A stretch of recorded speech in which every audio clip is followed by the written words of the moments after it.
I have a guest with me today. Her name is Elaine Benfield. Just real quick, let me tell you a little bit about her. So she talks about resilience. We're going to talk about divorce today.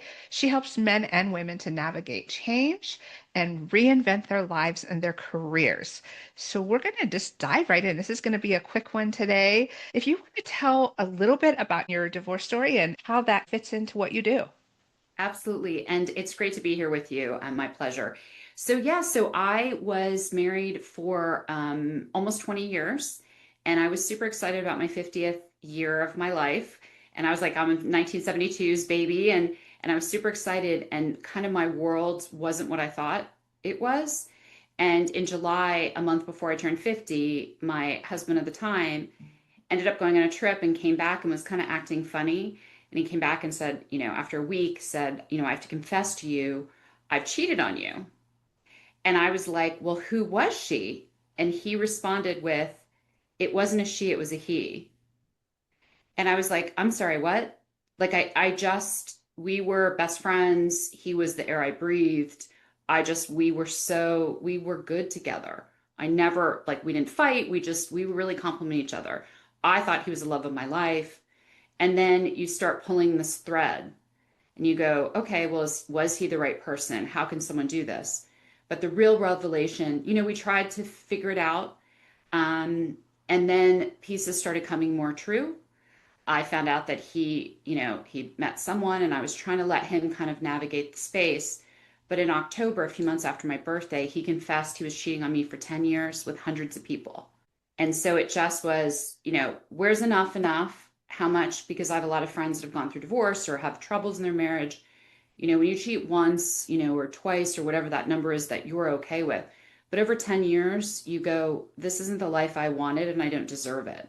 And so that's kind of I'm 3 years later, getting through and at that kind of the opposite or the other side of it. But that's kind of my, like, a little bit of a nutshell of what happened. Quite a story. Oh, I thank you. can't, I mean, while I have been in a marriage where I figured it out on my own Mhm. after the divorce, I Yeah. can't even imagine realizing, I mean, and being told this. How did you go from, first of all, how did you navigate that? And how did you go from healing from that or moving through it, past it? Yeah. It's interesting. I have three kids. I moved to Atlanta to be with my husband. I have a stepdaughter who I met when she was 2. She's now 26. So my whole life I built around him here in Atlanta. And then we have two other kids together. So at the time, my kids were 16, 17, and like 21. And in the end, they pretty much within 6 weeks said, get him out. Even my stepdaughter said, he's not worthy of you. You should get him out. But I think one of the hardest things is you are the only one who can decide when to leave or when to move on or when to get therapy or when to work through things.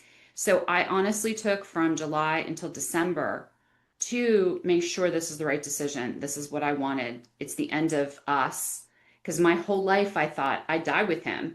And it takes a moment to go, what do you want for yourself? And I'm not saying I had those days where I couldn't get out of bed. There's days where I just couldn't stop crying. As everyone goes through it, you lose a lot of weight. You try to figure out, what is this new path? And I ended up in December, I took him, we always went away every year to Mexico. And I took him away, and the kids and my friends were like, why are you doing that? And it was like, see ya. And that we came back from the trip, and I said, you have 2 weeks to get your stuff out. And he was like, you went away with me to have closure. And I said, yes, I did. And I went through all the, stages of grief. I didn't skip a step. Some steps, anger, I feel like anger kept coming back and forth. And there's moments where I still can break down because it's not the life I thought. But every day you take the time. I did go to started therapy, and I really just took the last few years to really find me again and be resilient and find my new life that honestly I was always destined to be in. This happened for a reason.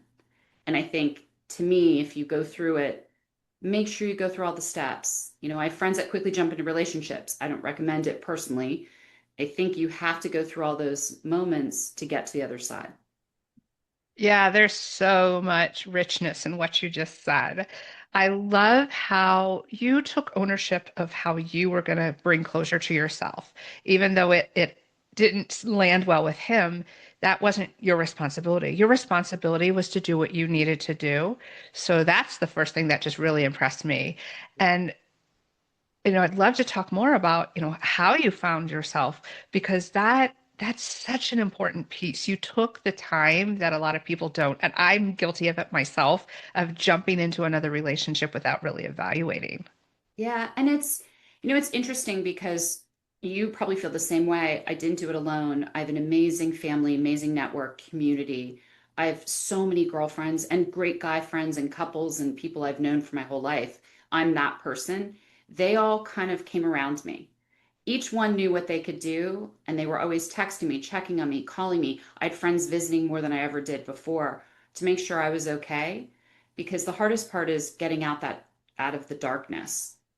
And there were so many rock bottom, and I'll tell you one of my lowest points was when he said he fell in love with his partner, his boyfriend. And I remember it was January 3rd, and January 2nd he told me, and I was like, okay, well, we're getting divorced, there's no, I'm done. And I couldn't get out of bed, and my 16-year-old son at the time, I had the covers over me and was just like, woe is me. And my son came in and I said, I'm so sorry you see me like that. And he responded and said, it's nice to see you're vulnerable. I've always seen you be this incredibly strong woman, and you know what? Something broke you. And that's okay because I'm seeing you, you're almost there to the other side. And he left the room and I took a shower and said, no one will ever make me feel this way. I'm in control of my feelings. I'm in control. This is my life. I don't want to be a victim. And I'm lucky that that's my innate DNA. My father was super positive. That's just who I am. My mother, I always saw a little more negative, and I remember being like, I'd rather be like my dad. But I think it's having those moments where it's a light bulb where you're like, why should I let him have the power over me? We had a great run. We weren't destined to be together. And then I'm sure you feel the same.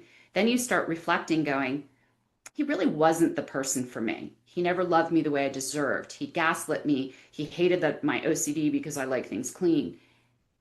Having that reflection is so powerful going, huh, he really wasn't. He was great to raise children, thrilled to have kids with him. Best, smart, gave me these three great kids.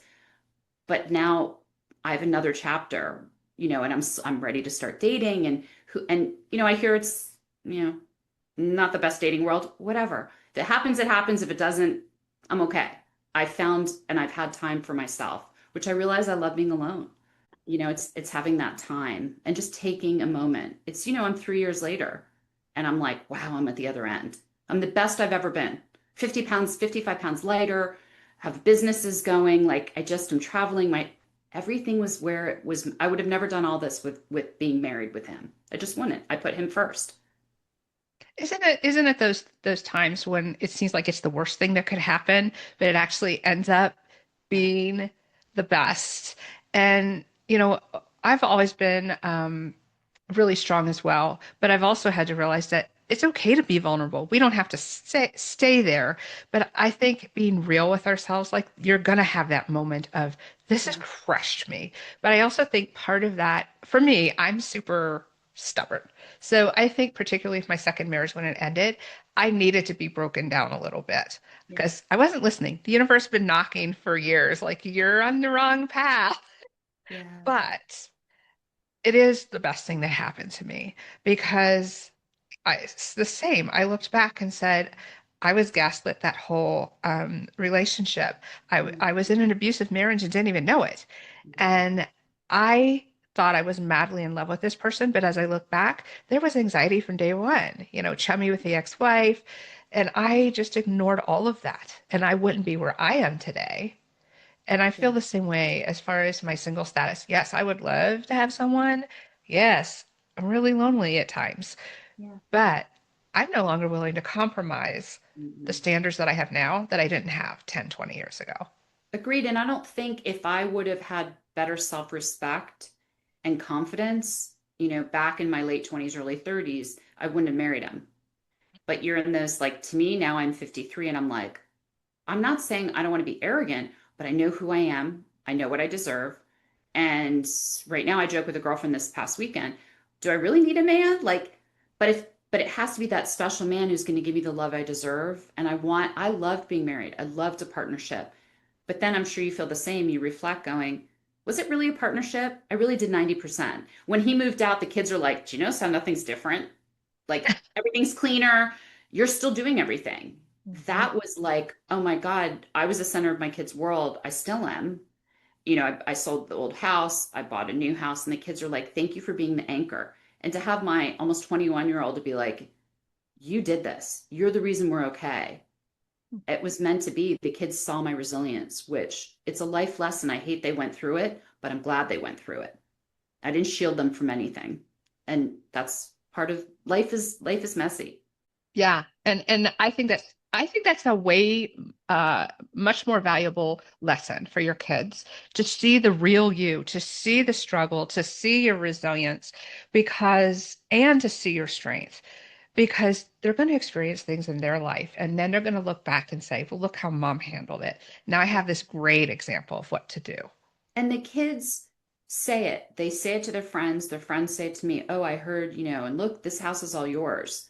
The house is warm and colorful and just it's I can't even explain the feeling when people come in and go, oh, this is where you were meant to be.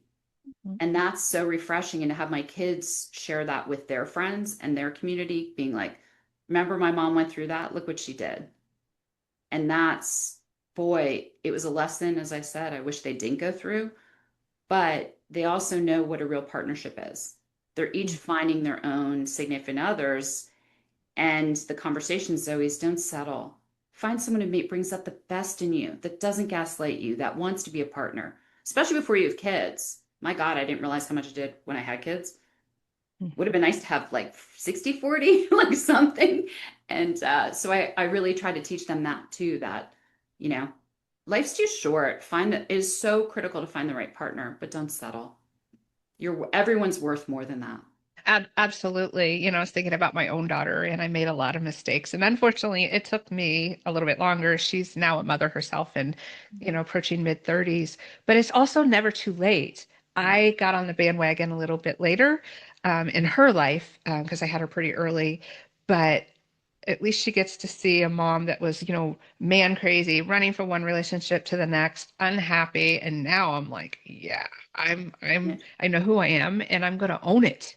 Yeah, it is true. And there's so much power in that. And it's so like to me, have the confidence that if I can do it and you can do it, everyone can do it. I'm not saying it's not hard. I know you feel the same way. There's days you didn't want to get up. There's days the woe is me, the days of crying, the days of darkness, the days when it was raining and you're like, oh, I can't do another day like this. But you keep going forward and you look at you and me and go, oh, we did it. It's sunny every day now for me. Every day I wake up happy. I don't have to deal with all the stuff that made me crazy. And then I thought, I'm going to die like this, house filled with all these things that drove me nuts. Every day I'm happy. To be at peace, boy, is that a wonderful thing. It is. And I've learned to find the peace in the chaos because I haven't reached that point yet where every day is happy, but Agreed.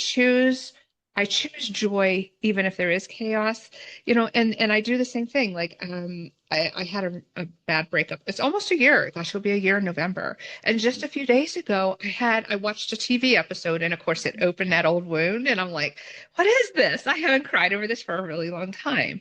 But I also remembered, oh my gosh, I felt so anxious that whole relationship, even though I thought it was the one. At the Yeah. same time, I look back at those moments where he started to discard me and how that felt. I would Yeah. rather be where I'm at right now. It's so true. And it just honestly, time heals it. For Mhm, however long, what is the saying? Like, however long you're with someone, it takes that amount of time. And I mhm, think doing the work during the process, best mhm, thing you can do. Because if you don't heal, I know people that jump into relationships and then they're struggling. And it's like, but you didn't heal from the first relationship. And to each mhm. their own. I just look at it very clear of, I didn't want to date. I'm now 3 years later going, okay, my heart's ready to be opened up again. I'm very nervous I'll be hurt. I'll always have that as trauma. I'm sure you'll have the same. It's part of our life chapter. But is it worth taking a risk? I think I'm at the point where I'm like, it is. To have someone love me the way I deserve, it could be worth it. you know. Hmm. We'll see once I start. We'll talk about that. Right. I Have mean, a conversation. I've been out in the dating world and it's been a little interesting. I've actually had like maybe three guys that have either expressed interest or I have, and I haven't had a man make it to the first date in almost a year because my standards are so darn high. And if they even show an inkling of red flags, not communicating, being inconsistent, I'd be like, no, not interested. It is wild, but I rather be alone for the rest of my life because I'm happy. Hmm. I'm never bored. I have my kids in and out. I have this great community. I travel around the world, great businesses. Like, so what are you going to do for me? Like, what are you going to add that makes my life infinitely better? I don't need you for a home. I don't need you for finance. It's kind of a weird, and I know this is a lot of women in their like getting older. We're going, what are you going to add for me? Because I already kind of have most of it. I mean, of course, I want the partnership and the companionship, but I'm okay. Hmm. And that's the pleasure of, I think, when that person comes in, you're ready for it. Yes, I 100% feel you. I want to make sure that, in these last few minutes that we share a little bit about what you do, a little bit about your podcast. I'll put it in the show notes as well, but how can people find you and tell us a little bit more about that? Yeah. So I came up with the idea of her stories. I feel that men, women and some men, of course, we are so resilient. We have a story to tell. And I wanted a platform for women to share their stories. I was so tired of hearing history. And I was like, well, it's really her story. And so I created this. And I basically have a platform where I do podcasts. I have a YouTube channel. I'm on Spotify and Apple. And I really just talk resilience. All these stories of I'm fascinated by women. How do we get through? And what's the next chapter? And I love getting texts from friends going, wow, that was a powerful story. And if I can create and help share women's voices about health and menopause, and, I had a topic yesterday about suicide and loss, but I want to be so transparent with real women. Part of the question I've gotten is, why wouldn't you do famous people? I'm like, I don't care about famous people. They're great. They have their own publicists. But to me, it's the everyday women. How do we collectively help each other in a Mhm. safe environment, and we learn from each other? And then I have a resource page that you can reach out to the people that I interview. And to me, it's just creating that, and I would have never done it if I stayed married. Because I had the idea and he was like, oh, that sounds fine. And I'm like, the minute he left, I like got the sign behind me and was like, I'm going for it. And I think that's what it was, such a path I was always meant to be on. And I'm so grateful for it. I love, if anyone's interested in being a guest, and, feel free to listen in. You can find me herstories.com, and all the links for everything's there. This has been a phenomenal conversation. Thank you so much for coming on today. It was a reminder too, because sometimes we need reminders as well in this process. We do. It was a pleasure talking with you.